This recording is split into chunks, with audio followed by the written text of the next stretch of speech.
এক ঘন্টা অতিক্রান্ত সিংহাসনের মহাসংগ্রামের অর্থাৎ ভোট গ্রহণ চলছে 1 ঘন্টা এবং আমরা আলিপুরদুয়ার কোচবিহার আমাদের রাজ্যের যে দুটো আসনে ভোট হচ্ছে সেই ছবি আপনাদের সামনে তুলে ধরেছি, নাগপুরের ছবি তুলে ধরেছি, বুদ্ধগয়ার ছবি তুলে ধরেছি। সব জায়গাতেই লম্বা লাইন, উৎসবে মেতেছেন সাধারণ মানুষ। এখনো পর্যন্ত বলা যায় আমাদের রাজ্যে যদিও দুটো আসনে ভোট হচ্ছে, সামান্য কিছু গন্ডগোলের খবর পাওয়া যাচ্ছে। বিজেপি তৃণমূল হাড্ডাহাড্ডি হচ্ছে পথে, রাস্তায়।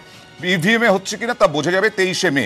আমরা এই মুহূর্তে কোচবিহার এবং আলিপুরদুয়ারের রাজনৈতিক সমীকরণটা 2014-2009 ঠিক কি ছিল আমরা সরাসরি চলে যাব আমার সহকর্মী সমাদৃতার কাছে নিউজ রুমে।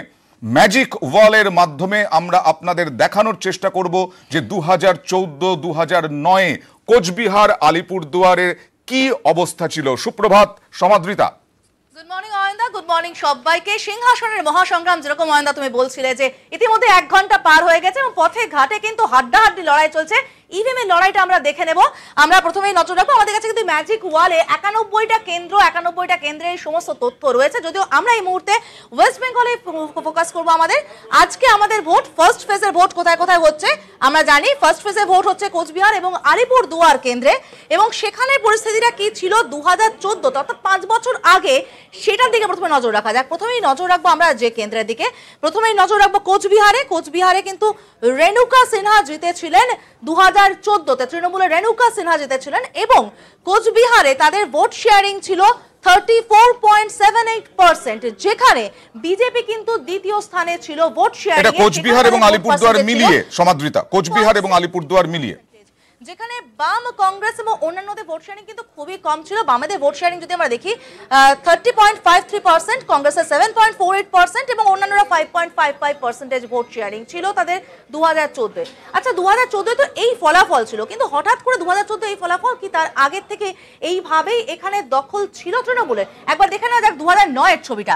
2009-এ কি ছিল? 2009-এ যদি আমরা দেখি 2009-এ এই কোচবিহার কেন্দ্রের দিকে আমরা প্রথমে নজর রাখছি। 2009-এ কোচবিহার কেন্দ্র কিন্তু ফরওয়ার্ড ব্লকের দখলে ছিল, অর্থাৎ বামেদের দুর্গ ছিল কোচবিহার 2009, যেটা পাল্টে যায় 2014-এ গিয়ে।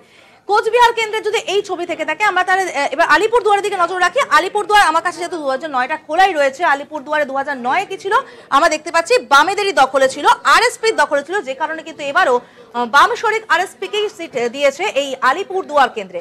এবার 2014 দেখে নেওয়া যাক। 2014 আমরা যদি নজর রাখি, 2014 কিন্তু তৃণমূলের দখলে চলে গিয়েছিল আলিপুরদুয়ার থেকে দশরথ তির্কে জিতেছিলেন দশরথ তির্কে, এবারও দাঁড়িয়েছিলেন।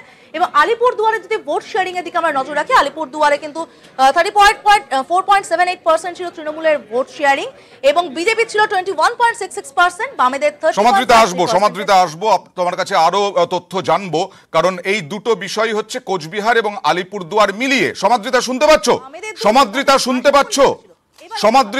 পাচ্ছ? সমাদৃতা, এই বিষয়টি আলিপুরদুয়ার এবং কোচবিহার দুটো কেন্দ্র মিলিয়ে 34.78%। আমরা আসবো তোমার কাছে আরো বিষয় নিয়ে, আরো তথ্য নিয়ে।